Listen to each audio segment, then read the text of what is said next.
하나님의 말씀 받겠습니다. 이 복된 시간에 우리에게 주시는 하나님의 말씀은 사도행전 11장 19절에서 30절입니다. 신약 성경 206면에 있는 사도행전 11장 19절에서 30절, 흩어짐의 목적에 이끌리는 삶이라는 제목으로 김기범 목사님께서 말씀 전해 주시겠습니다. 사도행전 11장 19절부터 한 절씩 교독하겠습니다. 그때에 스데반의 일로 일어난 환란으로 말미암아 흩어진 자들이 베니게와 구브로와 안디옥까지 이르러 유대인에게만 말씀을 전하는데, 그 중에 구브로와 구레네 몇 사람이 안디옥에 이르러 헬라인에게도 말하여 주 예수를 전파하니 주의 손이 그들과 함께 하심에 수많은 사람들이 믿고 주께 돌아오더라. 예수 사람들이 소문을 듣고 바나바를 안디옥까지 보내니 그가 이르러 하나님의 은혜를 보고 기뻐하여 모든 사람에게 굳건한 마음으로 주와 함께 머물러 있으라 권하니, 바나바는 착한 사람이요 성령과 믿음이 충만한 사람이라. 이에 큰 무리가 주께 더하여지더라. 바나바가 사울을 찾으러 다소에 가서 만남에 안디옥에 데리고 와서 둘이 교회에 1년간 모여 있어 큰 무리를 가르쳤고, 제자들이 안디옥에서 비로소 그리스도인이라 일컬음을 받게 되었더라. 그때 선지자들이 예루살렘에서 안디옥에 이르니 그 중에 아가보라 하는 한 사람이 일어나 성령으로 말하되 천하에 큰 흉년이 들리라 하더니 글라우디오 때에 그렇게 되니라. 제자들이 각각 그 힘대로 유대에 사는 형제들에게 부조를 보내기로 작정하고 이를 실행하여 바나바와 사울의 손으로 장로들에게 보내니라. 아멘. 우리가 감당하고 있는 신앙생활이란 어떤 면에서 모임과 흩어짐의 반복인 것 같습니다. 그리고 성경에는 이러한 흩어짐과 모임에 대한 이야기가 가득하죠. 흩어짐과 모임에는 하나님이 기뻐하시고 원하시는 모임과 흩어짐도 있지만 하나님이 기뻐하시지 않는 흩어짐과 모임도 있습니다. 우리가 너무나 잘 아는 바벨탑 사건, 대표적으로 죄악된 모임이었고 그 모임에 대한 하나님의 반응은 흩어짐이었습니다. 창세기 11장 9절 말씀에 그러므로 그 이름을 바벨이라 하니 이는 여호와께서 거기서 온 땅의 언어를 혼잡하게 하셨습니다. 여호와께서 거기서 그들을 온 지면에 흩으셨더라. 반대로 하나님은 거룩한 연합과 모임을 기뻐하십니다. 아까 우리 기도자께서 기도하신 것처럼 미스바에 모였던 그 모임, 하나님이 너무나 기뻐하셨던 기도 모임이었죠. 사무엘상 7장 5절 말씀에 사무엘이 이르되 온 이스라엘은 미스바로 모이라 내가 너희를 위하여 여호와께 기도하리라 하매, 우리가 너무나 잘 아는 이 미스바의 기도는 이곳에 모여 사무엘은 이스라엘 백성과 함께 통해 자복하며 하나님께 회개기도 드리기를 원했습니다. 미스바에 이스라엘 백성들이 모인다는 소식을 듣고 블레셋 사람들이 치러 올라온다는 소식이 들렸죠. 그때 이스라엘의 반응은 어땠습니까? 두려워했다라고 성경은 기록합니다. 사무엘상 7장 7절 말씀 우리 같이 읽어볼까요? 이스라엘 자손이 미스바에 모였다함을 블레셋 사람들이 듣고 그들의 방백들이 이스라엘을 치러 올라온지라 이스라엘 자손들이 듣고 블레셋 사람들을 두려워했다고 성경은 기록하고 있죠. 미스바에 모여서 기도한 후에 어떠한 일이 일어났습니까? 하나님의 응답을 경험합니다. 그리고는 이제 이스라엘 백성들이 오히려 블레셋을 향해 이제 나아갑니다. 7장 11절 말씀 같이 읽어보겠습니다. 이스라엘 사람들이 미스바에서 나가서 블레셋 사람들을 추격하여 뱃갈 아래에 이르기까지 쳤더라. 아멘. 미스바의 기도는 바로 믿음의 사람들이 살아내야 하는 삶의 방식들을 참 잘 보여줍니다. 우리는 선한 목적을 가지고 하나님의 대의를 이루기 위해서 우리는 미스바의 기도처럼 때로는 모여야 하는 것입니다. 하나님이 이 모임을 기뻐하시기 때문이죠. 수요 예배로 모이고 주일 예배로 모이고 예배로 모이는 이 모임을 하나님은 기뻐하십니다. 그러나 우리는 모여만 있으면 안 됩니다. 이스라엘 사람들이 미스바에서 나가서 블레셋 사람들을 추격했던 것처럼 우리는 세상을 향해 당당하게 나아갈만 하죠. 흩어져야만 합니다. 그리고 맞서야만 합니다. 지난 12.7 한국교회 200만 연합 예배가 바로 그런 모임이었습니다. 우리가 모인 곳에 바로 미스바와 같은 모임이었죠. 그리고 이제 우리는 각 지교회로 흩어졌습니다. 우리는 각 교회에서, 가정에서, 삶의 현장에서 흩어져서 치열하게 세상과 맞서서 포괄적 차별금지법 등 여러 가지 동성애를 옹호하는 그런 사상들과 맞서서 우리는 우리의 삶의 현장에서 살아내야 하는 것이죠. 12.7 연합협의의 정신을 기억하면서 우린 각자의 삶을 지금 살아내고 있는 것입니다. 이것이 하나님이 우리의 믿음의 사람들에게 원하시는 흩어짐의 목적이죠. 우리는 모인 곳에서 영적인 재충전을 경험합니다. 바로 이곳에서, 예배당에서, 예배하면서 함께 모일 때, 그리고는 세상을 향해 나아가는 것입니다. 이와 같은 맥락에서 오늘 우리가 바라보는 본문은 하나님이 기뻐하시는 흩어짐의 목적에 이끌림을 받았던 삶을 살았던 성도들, 그로 인해서 탄생한 안디옥 교회에 대해서 잘 이야기해주고 있습니다. 안디옥 교회의 탄생 이야기를 통해 흩어짐의 목적에 이끌리는 삶이 어떤 삶인지 생각해보고 기도의 제목을 찾고자 합니다. 첫 번째, 흩어짐의 목적은 모든 사람에게 복음을 전하기 위함입니다. 스데반의 순교로 일어난 이 환난은 사도들을 제외한 예루살렘 교회의 그리스도인들을 베니게와 구브로로 안디옥까지 흩어져 나가게 만들었죠. 환난으로 말미암아 흩어짐이라는 것은 현상적인 흩어짐이었습니다. 이 흩어짐은 환난이라는 환경에 떠밀려가는 것처럼 보일지 모르겠지만, 그러나 하나님은 이 환경을 사용하셔서 흩어짐의 목적을 분명히 하기를 원하셨습니다. 그 목적이 바로 복음을 전하는 것이었죠.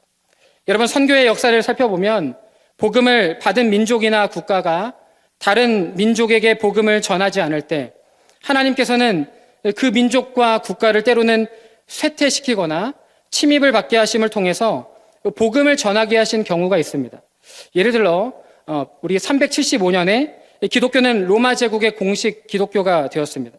그런데 로마의 기독교는 예수 그리스도의 지상 명령을 성취하기 위해 아무런 노력도 하지 않았죠. 그것은 그들이 알프스산 너머의 북유럽에 광활한 선교지가 있다는 사실을 몰랐기 때문이 아니었습니다. 그들은 찬바람을 맞아가며 알프스 산맥을 넘기보다는 따뜻한 지중해 해변에 안락한 신앙생활을 하는 편이 훨씬 더 좋았다고 생각했던 것이죠. 그래서 주님의 지상 명령을 외면하며 살았던 것입니다. 그 결과 410년 로마는 북쪽 야만족인 고트족과 반달족의 침략을 받게 됩니다. 이 기독교인들이 이교도들에게 이 선교하지 않았을 때 오히려 이교도들이 기독교 국가를 침입함으로써 복음이 흩어지도록 하는 역사를 경험하게 하셨습니다. 실제로 피동적이긴 하지만 고트족과 반달족의 침략으로 인해서 복음은 서유럽 전체로 전파되는 결과를 낳게 되었다고 합니다. 여러분, 우리가 알고 있는 우크라이나와 러시아의 전쟁, 2년 8개월 이상 장기화되고 있는데요.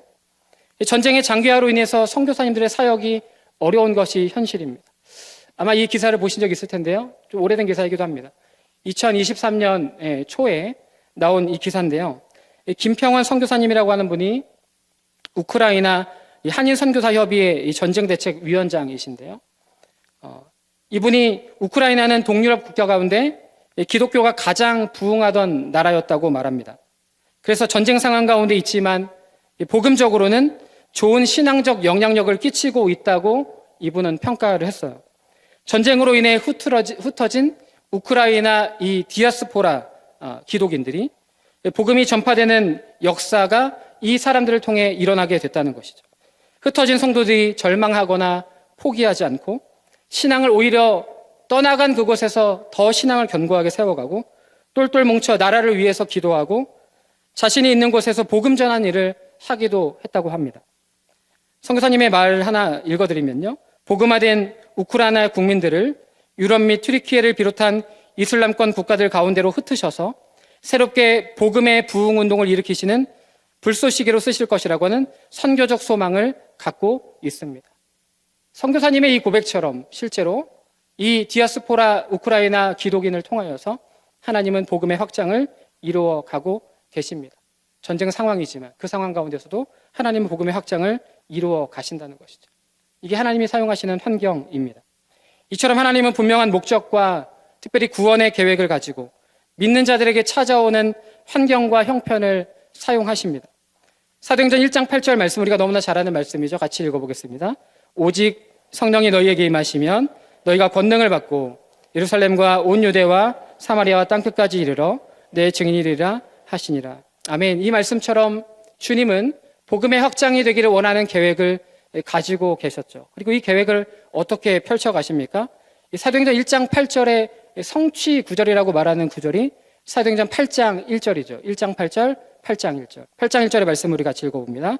사울은 그가 죽임당함을 마땅히 여기더라. 그날에 예루살렘에 있는 교회에 큰 박해가 있어 사도 외에는 다 유대와 사마리아 모든 땅으로 흩어지니라.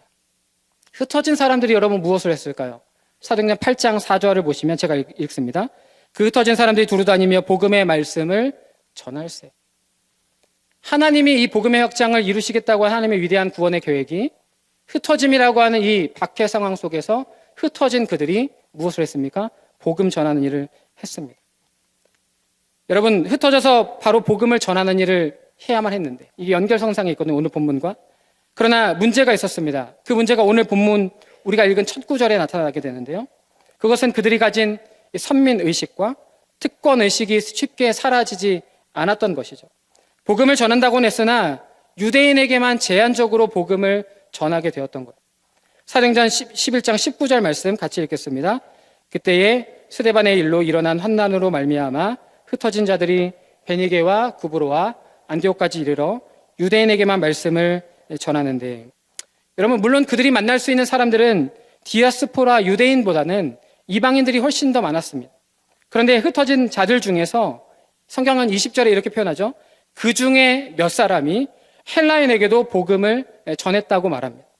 그렇게 복음을 전하자 수많은 사람이 믿고 주께 돌아오는 일을 경험하게 되었습니다. 11장 21절 말씀 우리 같이 읽을까요? 주의 손이 그들과 함께 하심에 수많은 사람들이 믿고 주께 돌아오더라. 오늘 본문을 통해 보여주는 복음의 위대한 역사란 21절의 이 20절의 말씀처럼 그중 몇 사람이라고 하는 이 소수의 사람들로부터 시작되었습니다. 그리고 그 일은 주의 손이 그들과 함께 하셨다는 말처럼 하나님께서 기뻐하셔서 하나님께서 하시는 일이었습니다. 사랑하는 여러분, 교회 안에 사람은 늘 많지만 일꾼은 적다는 말이 있는 것처럼 복음 전하는 사람 역시도 그렇습니다. 그러나 비록 깨어있는 복음 전도자가 소수라 할지라도 복음의 역사는 계속해서 써내려갈 수 있는 줄 믿습니다. 왜냐하면 21절에 있는 말씀대로 복음의 위대한 역사는 인해 전술로 확장되고 부흥되는 것이 아니기 때문입니다. 복음의 위대한 역사는 주님의 손이 함께 하시면 폭발적인 역사로 나타나게 될 줄 믿습니다. 사랑하는 여러분, 안디옥 교회 하면 우리는 선교 지향적인 교회로 알고 있습니다. 그런데 안디옥 교회는 처음부터 모든 시스템이 잘 갖추어진 교회였기 때문에 선교 지향적 교회가 된 것이 아닙니다. 예루살렘 교회로부터 흩어진 몇몇 복음 전하는 사람들이 복음을 전하고 복음의 확장이라는 역사와 함께 안디옥 교회가 건강하고 견고하게 탄생되게 되었던 것이죠. 곧 바로 안디옥 교회는 흩어짐의 목적, 곧 복음 전파의 사명을 아는 사람들에 의해서 교회의 다움을 이루어가는 교회였습니다. 사랑하는 여러분, 우리는 매주일 교회에 모였다가 다시 흩어집니다. 가정으로, 직장으로, 일터로, 우리가 속한 공동체로 흩어집니다. 우리가 흩어진 그곳에서 해야 될 일은 무엇입니까? 바로 복음을 행황하게 하는 것인 줄 믿습니다. 다른 말로 바꾸면 말씀의 복을 이루는 것이죠. 하나님께서 우리에게 가정의 복을 주시는 이유가 무엇입니까? 가정에서 누릴 수 있는 최고의 복이 무엇입니까? 그것은 우리 가정에 속한 모든 가족들이 하나님의 말씀을 최고의 복으로 여기고 살아가는 것. 그래서 우리 가정이 말씀이 흥황하는 가정이 되는 것 아니겠습니까? 하나님께서 우리에게 만남의 복을 왜 주십니까? 왜 만나는 사람들을 만나게 하시고 관계를 맺게 하십니까? 단순히 세상적인 이득을 얻기 위한 만남입니까? 모든 만남을 통해서 하나님은 우리가 만나는 이 사람들이 우리가 최고라고 생각하는 말씀의 복을 우리를 통하여 이양받기를 원하신다는 것이죠. 아멘입니까? 사도행전 19장에서 바울은 에베소라는 도시에서 만나는 자들마다 복음을 전했습니다.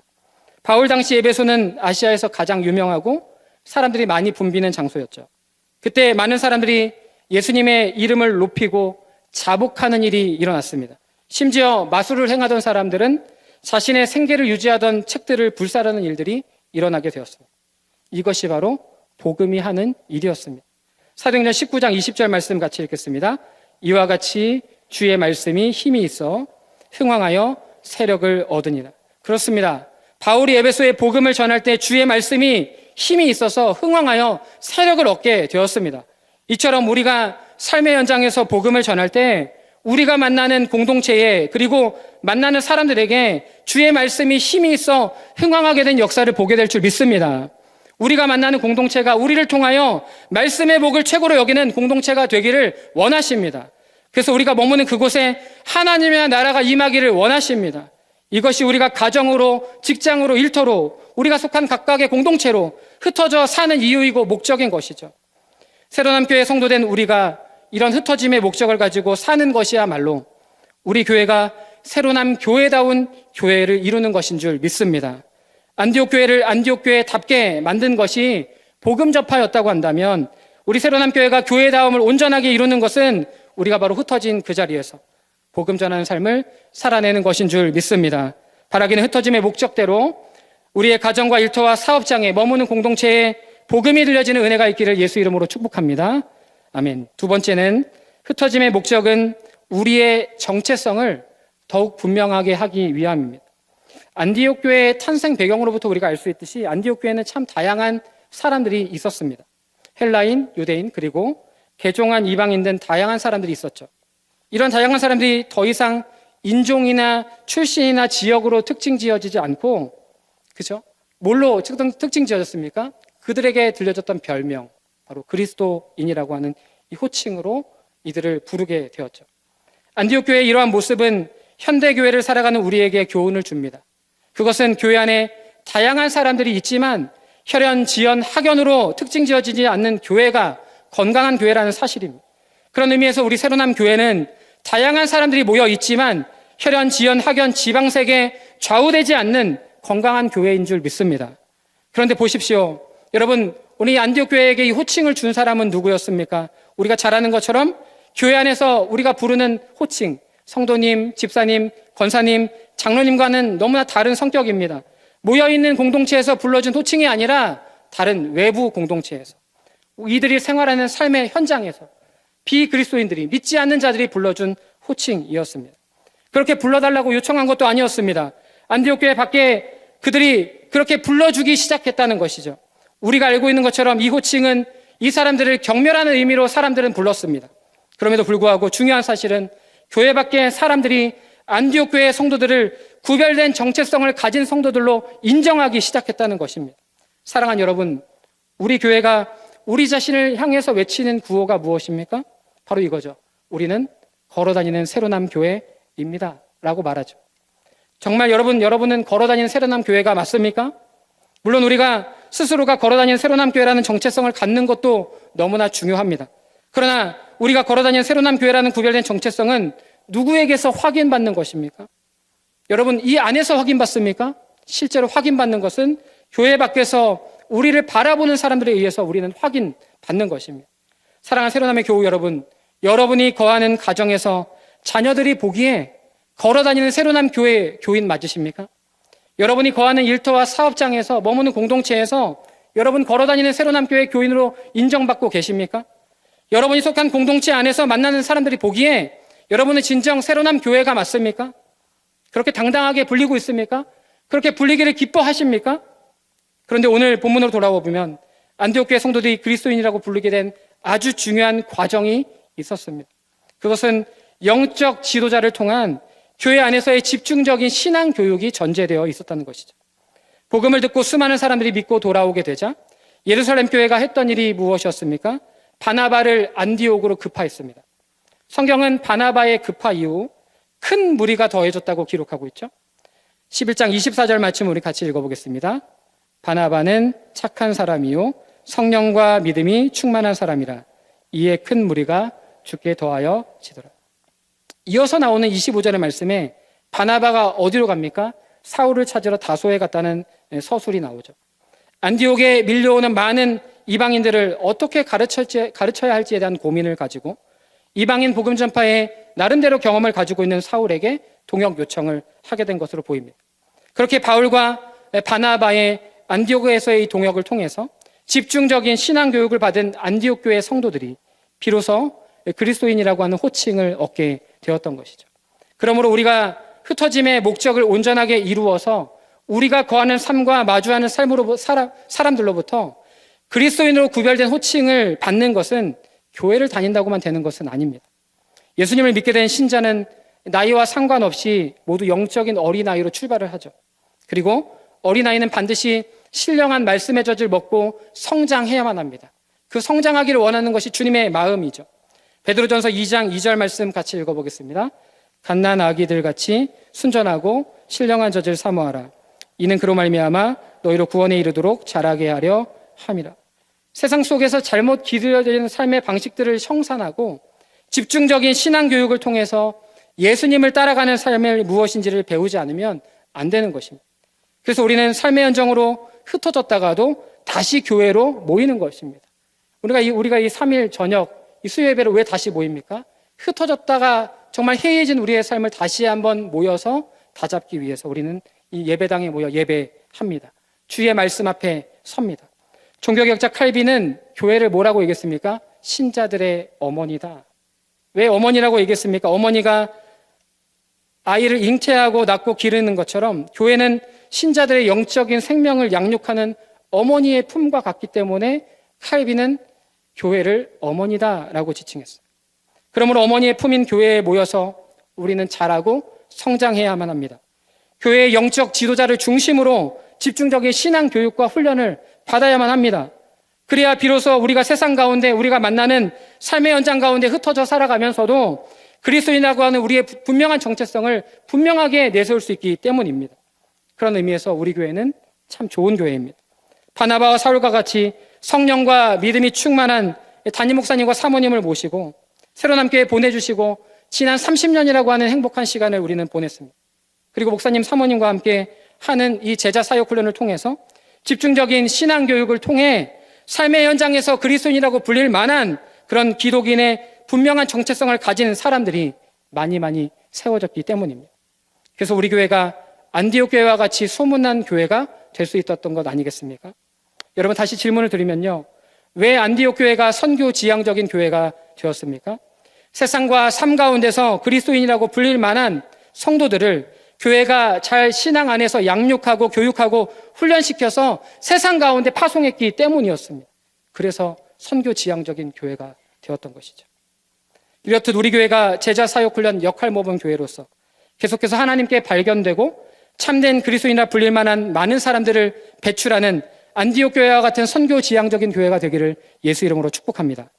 그렇다면 우리는 먼저 여러분 어디에서 소문나는 이 그리스도인이 되어야만 합니까? 물론 우리는 열방을 가슴에 품고 열방 가운데 소문나는 그리스도인이 되기를 소망합니다. 하지만 먼저는 우리가 속한 가정에서부터 우리가 머무는 자그마한 공동체에서부터 먼저 소문난 그리스도인이 되어야 될 줄 믿습니다. 여러분 서울에 이 아주 유명한 떡볶이 집 골목이 있다고 해요. 사실 여기가 제가 고등학교 시절에 경험했던 그곳인 것 같은데요. 제가 고등학교 시절에 지냈던 이 학교 근처에 굉장히 유명한 떡볶이 골목이 하나 있었습니다. 여러분 이 골목의 첫 번째 집은 서울에서 가장 맛있는 떡볶이 집 이렇게 되어 있다. 두 번째 집은 대한민국에서 가장 맛있는 떡볶이 집. 세 번째는 세계에서 가장 맛있는 떡볶이 집. 여러분 그러면 제가 질문할게요. 첫 번째, 두 번째, 세 번째 집 중에서 어느 집이 제일 맛있을까요? 진짜 맛집은 그 다음에 있었어요. 여러분 그렇게 떡볶이 집이 즐비한 맨 끝에 허름한 집이 하나 있었는데 그 집은 이렇게 써 있습니다. 이 골목에서 가장 맛있는 떡볶이 집. 여러분 네로라는 이 이름 거창한 이름 앞에 결코 주눅들지 않는 이름이 바로 이 이름이었어요. 당당하게 이름을 내걸은 떡볶이 집이었죠. 제가 이 떡볶이 골목 이야기를 통해서 제 나름대로 적용하고 생각한 것이 무엇이냐면요. 여러분 서울의 유명한 떡볶이 골목에서 가장 맛집이 되지 않으면 여러분 어떻게 서울과 대한민국 이 떡볶이 골목에서 맛집이 되지 않으면 어떻게 서울에서 대한민국에서 세계에서 맛집이 될 수 있겠어요? 사랑하는 여러분 너무 생뚱맞은 이 적용처럼 보일 수 있겠지만 여러분이 속한 작은 공동체 속에서 먼저는 가정과 하나님과 사람 앞에 당당하게 소문난 그리스도인이 되는 것이 더 중요하지 않겠습니까? 아멘? 아멘. 내가 머무는 가정에서 우리 자녀에게 나는 정말 소문난 그리스도인인가? 네로라 할 만한 그런 그리스도인의 정체성을 가지고 살아가고 있는가? 내가 머무는 작은 공동체 안에 직장에서 일터에서 나는 다른 사람들이 인정할 만한 그런 그리스도인인가? 한번 생각해 보시면 좋겠습니다. 그래서 베드로 사도는 우리가 그런 그리스도인이 되라고 이렇게 격려하죠. 베드로전서 2장 9절 말씀, 우리가 가져야 될 정체성 같이 읽습니다. 그러나 너희는 택하신 족속이요 왕같은 제사장들이요 거룩한 나라요 그의 소유가 된 백성이니 이는 너희를 어두운 데서 불러내어 그의 기이한 빛에 들어가게 하신 이의 아름다운 덕을 선포하게 하려 하십니다. 이게 우리의 정체성인 줄 믿습니다. 마지막 세 번째는요, 흩어짐의 목적은 받은 은혜를 흘려보내기 위함입니다. 우리가 읽은 본문 가운데 22절의 말씀을 보시면 안디옥 교회에서 이방인들의 개종 역사가 일어났다는 소식이 예루살렘 교회에 들렸다라고 나옵니다. 11장 22절 말씀 우리 같이 읽어볼까요? 예루살렘 교회가 이 사람들의 소문을 듣고 바나바를 안디옥까지 보내. 여러분, 이 예루살렘 교회의 처방이 무엇이었습니까? 바나바를 급파하는 것이었죠. 이후 안디옥 교회는 이 바나바와 사울을 통해서 질적으로 양적으로 폭발적인 성장을 경험하게 되었습니다. 이런 안디옥 교회의 성장의 동력에는 이 모 교회였던 예루살렘 교회의 영적인 지원이 전제되어 있었습니다. 영적인 지원을 받은 안디옥 교회가 예루살렘 교회가 마주한 흉년의 상황에 어떻게 반응하게 되는지를 오늘 본문을 통해 우리는 또 보게 되죠. 아마도 이 일을 주도한 사람은 과거에 예루살렘 교회가 어려운 성도들에게 필요에 따라 구제금을 자발적으로 지원해 준 일을 잘 알고, 그리고 그 일에 본을 보였던 영적 지도자 바로 누구죠? 바나바가 아마 이 일을 주도했을 것입니다. 그런데 안디옥 교회 성도들이 예루살렘 교회를 돕고 섬기는데 사용한 원리는 바로 이것이었습니다. 각각 그 힘대로 각자 자신의 경제 능력을 따라 구제금을 지원하고 자원하는 것을 의미하죠. 곧 안디옥 교회는 받은 은혜를 독점하지 않고 흘려보낼 줄 아는 배은망덕한 교회가 아니라 결초보온하는 교회였던 것이죠.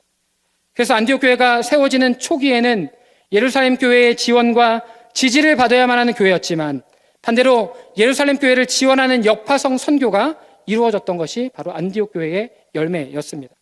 사랑하는 새로남의 교우 여러분, 예루살렘 교회와 안디옥 교회와의 관계는 어쩌면 한국 교회와 새로남 교회의 관계일지 모릅니다. 열방의 교회와 새로남 교회의 관계로도 볼 수 있을 것입니다. 한국 교회가 있었기에 우리 대전의 새로남 교회가 대전 중부권의 센터 교회로 자리 잡아서 5달란트 받은 교회로 명실상부하게 세워질 수 있었던 것 아니겠습니까? 그래서 우리 교회는 한국 교회와 총회와 총신을 위해 계속해서 우리가 받은 달란트를 흘려보내는 교회가 되어야 되는 것입니다. 그리고 계속해서 흘려보내는 일을 계속해야 된다는 것이죠. 우리는 우리나라 초기 선교사님들을 통해서 교육 선교와 의료 선교의 지원을 받아 복음의 빛을 보게 되었습니다. 그렇다면 우리는 세계교회의 영적인 빚을 지고 살아가고 있는 것이죠. 그러므로 이제 다시 세계 열방을 품고 사역하시는 선교지 현장에 우리가 받은 은혜를 흘려보내는 통로로 우리는 쓰임받아야 될 줄 믿습니다. 그러므로 우리가 가는 선교사로 쓰임받아야 되고요, 보내는 선교사로 쓰임받아야 될 줄 믿습니다. 우리가 안디옥 교회가 예루살렘 교회를 섬기기 위해서 가졌던 선교적 원리 무엇이었습니까? 각각 그 힘대로였습니다. 여러분, 각각 그 힘대로라는 말은 각각의 형편의 객관적인 기준에 따라입니다. 각각 형편을 바라보는 주관적인 기준에 따라가 아닙니다. 여러분, 오늘 이 구절을 잘 생각해 보십시오. 우리가 각각 형편에 따라서 각각 그 힘대로 우리가 선교원금을 작정하고 그 일을 할 때, 은혜를 흘려보낸 일을 할 때, 여러분 어떤 기준으로 하고 계십니까? 개인의 각각의 형편의 객관적인 기준을 따라입니다. 내가 바라보는 형편의 주관적인 기준을 따라가 아니에요. 사랑하는 여러분, 우리는 오복의 은혜를 너무나 잘 알고 계시죠? 그런데 생각해 보셨습니까? 오복의 은혜 중에서 말씀의 복을 제외하고 4가지의 복은, 뒤에 복 아시죠? 말씀의 복 다음이 뭡니까? 만남의 복, 가정의 복, 그죠? 건강의 복, 경제의 복.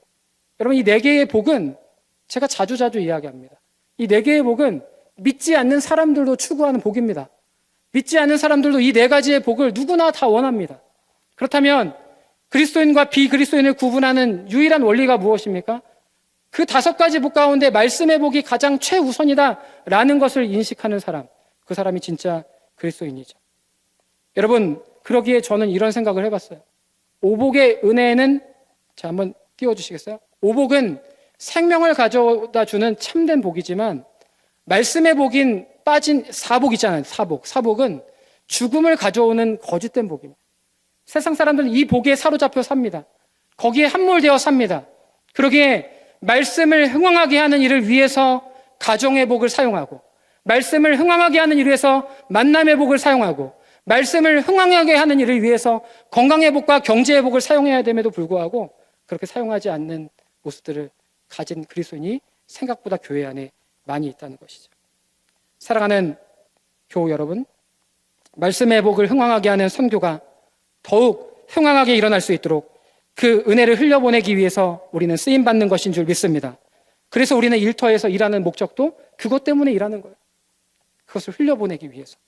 사랑하는 새로남의 교회 여러분, 우리 새로남 교회는 많은 은혜를 받았습니다. 그리고 우리는 한국교회에 빚을 졌습니다. 열방의 교회에 빚을 졌습니다. 이제 우리가 일어나 이제 그 빚을 갚을 때입니다. 우리가 받은 은혜와 사랑을 각각 그 힘대로 흘려보내야 될 때라고 생각합니다. 돌아오는 주일 우리가 선교헌금 작정을 하죠. 단순히 12월 첫 주에 진행하는 형식 칠회가 아닙니다. 흩어짐의 목적을 기억하여 우리는 주님의 그 은혜를 흘려보내는 결단을 선교헌금 작정을 통해서 올려드리는 저희 여러분 될 수 있기를 예수 이름으로 축복합니다. 말씀을 정리합니다. 흩어짐의 목적에 이끌리는 삶이 어떤 삶입니까? 첫 번째, 모든 사람에게 복음을 전하기 위해서 흩어지는 삶을 사는 거라고 했어요. 두 번째는 무엇입니까? 그리스도인이라고 하는 정체성을 분명하게 하기 위해서 흩어지는 삶을 사는 것입니다. 그곳에 살아봐야, 그죠? 믿지 않는 사람들 사이에 우리가 살아봐야 내가 진짜 그리스도인인지 아닌지가 부각되기 때문입니다. 확인되기 때문이죠. 세 번째 무엇입니까? 받은 은혜를 흘려보내기 위해서 우리는 흩어지는 지금 삶을 살아가고 있는 것입니다. 은혜를 독점하려고 사는 것이 아니죠. 이런 안디옥 교회와 같이 선교 지향적인 교회로 우리 교회가 계속해서 쓰임받게 되는 은혜가 있기를 원하고, 흩어지는 목적에 이끌림을 받는 귀한 삶을 사시는 새로남의 모든 교우들 되시기를 예수 이름으로 축복합니다. 아멘.